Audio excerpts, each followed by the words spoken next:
Bill and Jim here from the Big Bid Theory. This is our look back at the best of crazy bids from the 2015 season. And regardless if you're a longtime listener or new to our little show, you know TBBT is unique in every sense of the word. The Crazy Bid segment was the brainchild of my co-host, my humble co-host, Jim Ward. And Jim, some may not be in the know. How did Crazy Bids come to be, and how does a bid qualify for the prestigious label of Crazy Bid? Hello, Bill. How are you doing this evening? Hello, Queen. Yeah, no, it's not the Queen. It's just someone who talks like her. No, that was a good one, though. That wasn't the Queen, though. That was just a normal deaf British accent person. And I lived there for 3 years, and you fooled me. I know. Well, I look like her too, so I've got that going for me. But Crazy Bids was a brainchild of. It was born from my my ADD. Okay, because I could never concentrate sometimes because I would see these bids come across the Bid Prime database. And I'm like, are you kidding me? You know, this is actually a bid. And I think I showed one to you one time, and we're like, well, shoot, let's talk about it.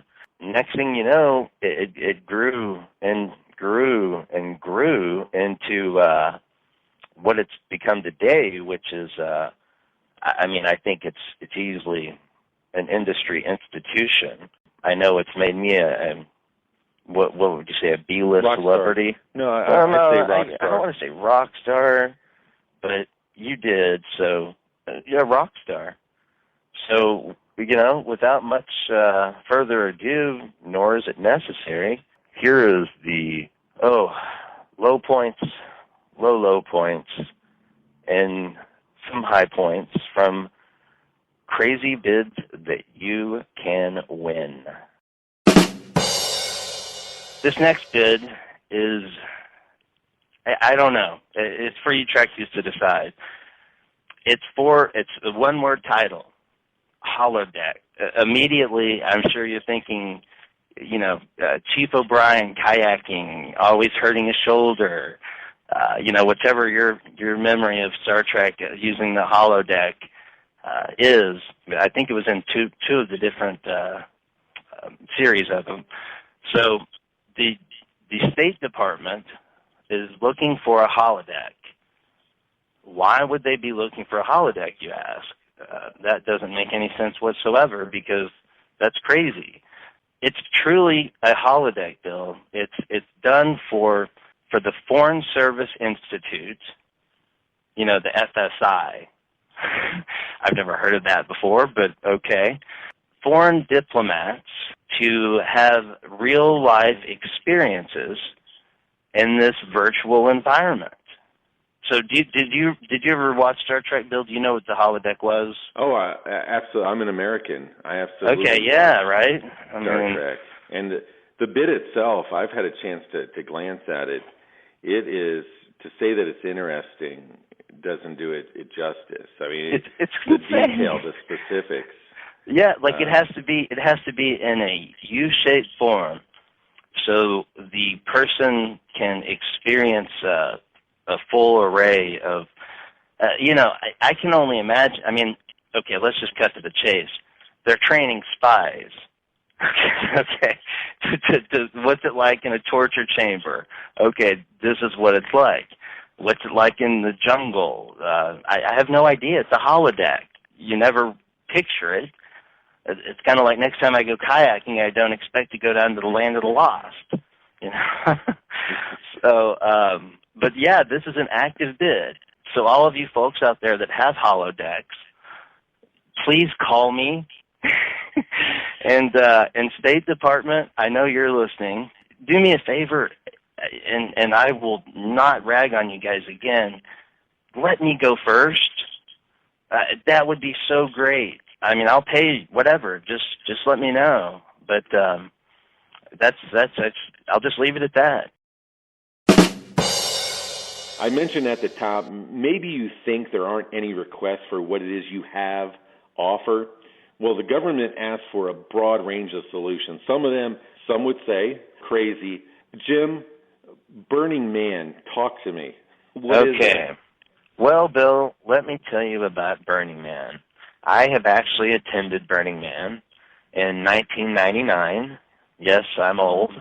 And also the only year of the Neon Tube ban, for those that were there, was pretty wild. But it's a festival. It's 2 weeks long now of creative self-expression. It's basically a bunch of freaks getting together in the desert, and it resembles the bar scene from the original Star Wars.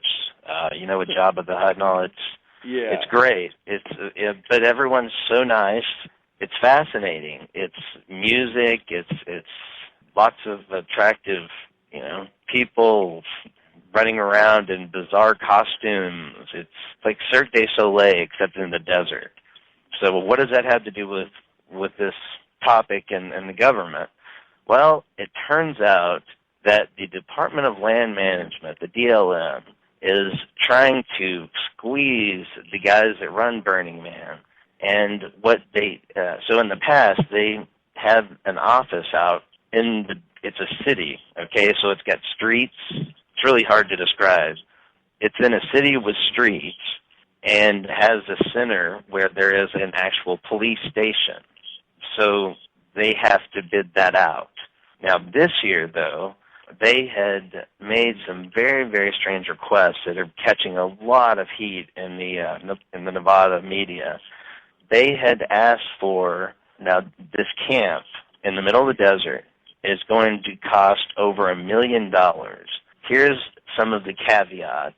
They have to have flushing toilets, hot water with showers, refrigerators, couches, washers, dryers, Choco tacos, M&Ms, Greek yogurt, and 24-hour access to ice cream, and I could keep going. Okay. And you were asking me about hurricane supplies. Yeah, exactly.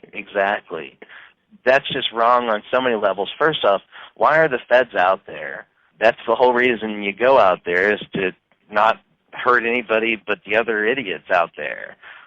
So, okay, they're out there, but $1 million? I mean, give me a break. Wow. So there was this one quote I have to throw out there. I'm sure you're listening, Stephen Cutter. He is a land management employee. He says, "This is the same stuff they have for deployment in Afghanistan." Now, by they, does he mean our military? And seriously, is he comparing combat in Afghanistan to the Burning Man festival? It's what he said. I'm just a messenger here.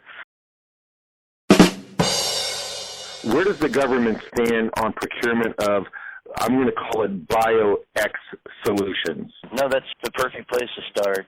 For our crazy bids that you can win for this episode, officially it is for a bid for Advancing Digitations of Biodiversity Collection, put out by the National Science Foundation. Due date, Bill, October 9th. Put that on your calendar. So this was one of, I had just a bevy to pick from. And this one is basically cataloging everything that we don't know about nature that can be applicable to nature, and some quotes from the actual bid specifications. The program is moving from emerging frontiers to the division of biological infrastructure. So I think that's kind of interesting that it's moved from, okay, this could happen, to, okay, well, now it's its own division.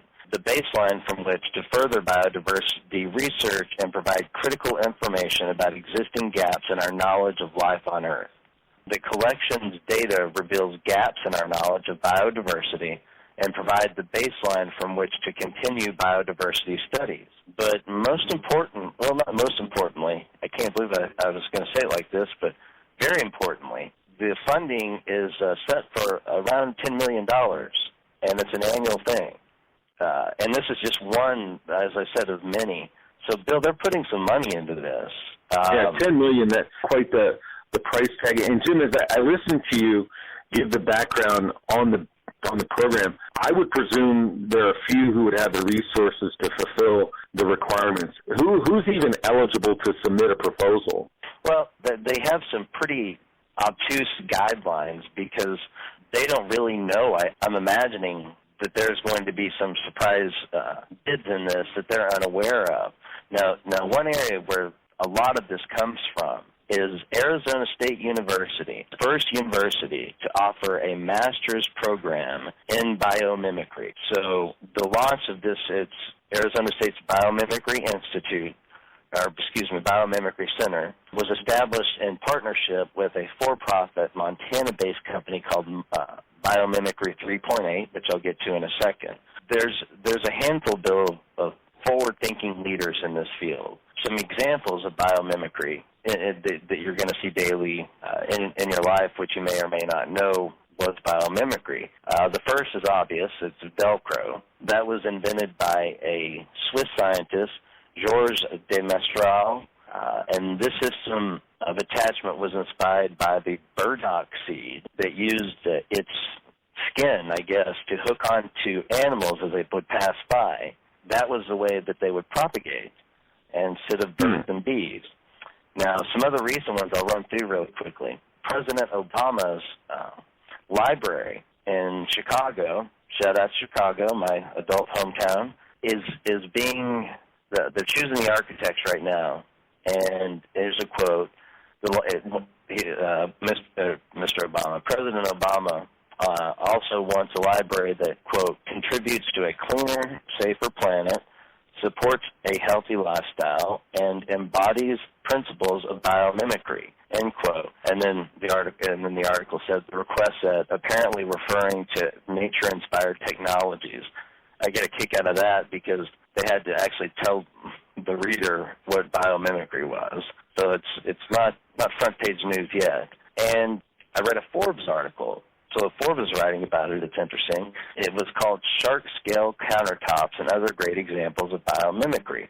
What they had done, the Navy had done this first, trying to figure out how to keep pathogens, other things, mildew, what have you, off of the deck. So they studied the skin of the bull shark and made a hard plastic replica of it. And you know what, Bill? It sheds water and is no bacteria sticks to it whatsoever. So now that technology, which is just a couple of years old, has migrated to, obviously, the fields in healthcare, and now even everyday food and service. A lot of I was going to say, it sounds like applications for domestic use even. We're not talking about just being used.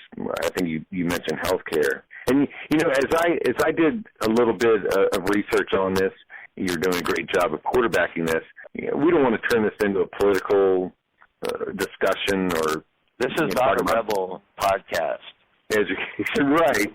But, you know, we've all heard math and science disappearing in the U.S. and how poorly maybe, you know, students in the U.S. are doing when it comes to math and science. Hearing you talk about biomimicry and looking and seeing that the National Science Foundation receives around 55,000 proposals each year for research, education, training projects, it looks like there are some positive conversations that can be said, can be talked about when it comes to science in the U.S.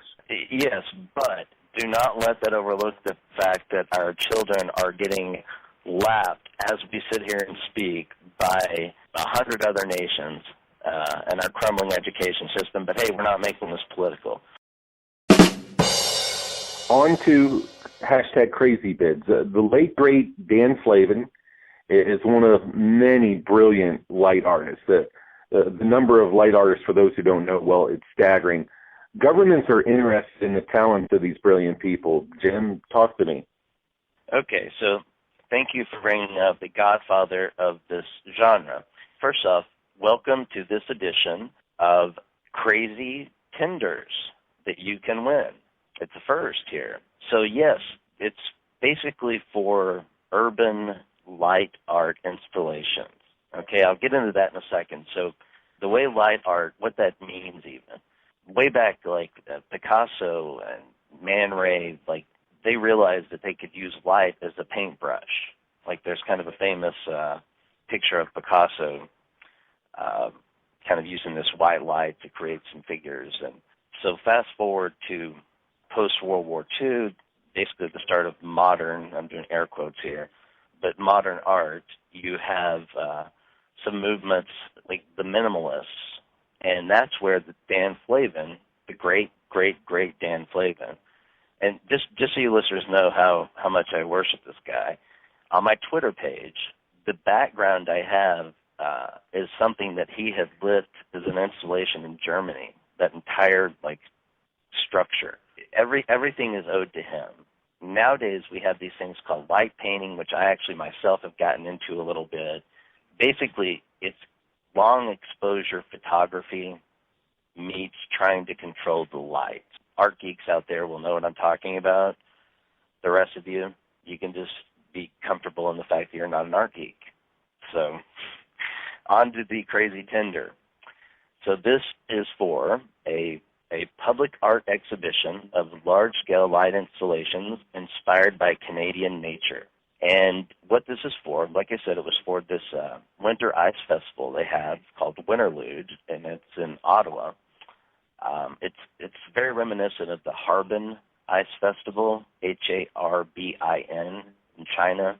I think that was probably the original one, but they're lit up just like it's like a dreamscape. It's gorgeous. That's basically what this bid is asking for, is for different artists. And this is one bill that I actually pulled up that I may take I know we have a hiatus coming up, much to the chagrin of our listeners, but much to the sanity of you and I. This is a bid that I could, or Tinder. This is a Tinder that I could win, because you've seen some of the stuff I've done just in my backyard playing around with this. Incredible. I can't do stick figures. So anytime I see any kind of art, I'm amazed and impressed. Well, it's fun. It really is. Now, controlling light is so hard, but the artists who do this are amazing. Canada has a public art program like the U.S. used to have back in. Do you remember how they used to fund art in like the 70s and I guess the 80s? They probably quit. And I don't really, not that I remember the 70s per se. I was a mere baby. I was a baby in arms, so no, I don't. I'm like, I read about it, but no, I think it's just great that Canada supports us on a national level like this, and is taking Canadian artists, which are bountiful, and giving them a stage on which to ply their trade, which they normally wouldn't have. So this is actually being put out by Canadian Heritage, which is kind of like Canada's like Parks and Recreation combined with Department of the Arts, or anything cool related falls under Canadian Heritage. The request date was September 21st, and the closing date for submissions are November 2nd. And the neat thing about this, too, Bill, is it's just for Canadian artists or permanent residents of Canada, which, once again, I kind of like the nationalism. The Canadians are proud people. Would you agree? And sometimes that's appropriate. Now, there are other times I think we're putting up walls, putting up barriers I'm not a fan of. But, yeah, exactly. If you want to support and promote artists in your country, sure. Well, it's not necessarily promoting or it is. Okay, let me back up. Yes, they are promoting artists within the country, and they are giving them this venue. But at the same time, I know in Dallas they've recently had this Aurora festival. It was basically an urban light show. So what they're doing, Bill, is these artists, the technology they have is amazing. My gosh. They're able to do temporary landscaping of anything, just using light. It's fantastic. It really is. And so this one in Canada, I can only imagine if it's one like in China, is even more fantastic because it's lit up like ice sculptures, like gigantic, like Renaissance-style ice sculptures. Oh, it's grand, totally grand. I like this crazy bid because it's one that I could win, And by the way, that was A, the letter, not A for Canada. Okay. And B, this was something that I thought a lot of our listeners were probably, those that are into the arts would probably be interested in being introduced to this. Jim, crazy as it seems, not all crazy bids are limited to planet Earth. Well, what's that crazy bid you teased us with? Yeah, no, first off, welcome to this edition of Crazy Bids that you can win. This bid is for NASA, and this is a real bid, and it was posted on September 14th of this year. The expiration date is in mid-November, and so it is for it's put out by NASA. And it's called Human Exploration Research Opportunities, NASA Research Announcement. To whittle this down, what this is it's going to take up to 12 people to train for research and development on space travel and the effects on your body. Okay, and so this is going to contain 6 elements: space radiation. Check. And by the way, folks, I'm going to do this. This is important stuff. So space radiation, Bill, I think I'm good with that. I'm pretty tough. Human health and countermeasures, again, check. I don't really know what that means, but I'm going to think I can handle it. Countermeasures. The word countermeasures doesn't scare you off? No, because I'm going to Mars, man. Exploration, medical capability, sure, behavioral health and performance. Oh, geez. There has to be waivers. Exactly. Or I can just fake it. I don't know. I'm not above lying on my resume to get this one.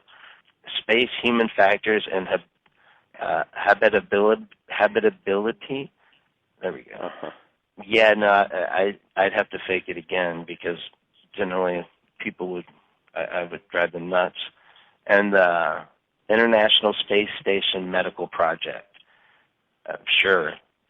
So I think so far I'm good to go. What they're giving here is it's from $100,000 to $450,000 a year. So that's the actual bid.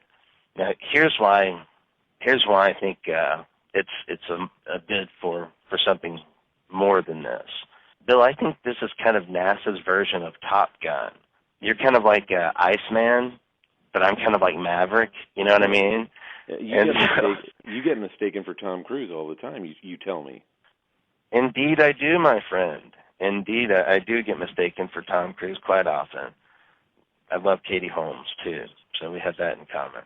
But yeah, I would be Maverick because I would be the winner because I'm going to win this, and I get to go to Mars. Maverick, he just got Kelly McGillis and to ride out in the sunset on his motorcycle or whatever. I don't really remember. We're having so much fun on the Big Bid Theory. Got Jim and Bill on the Big Bid Theory.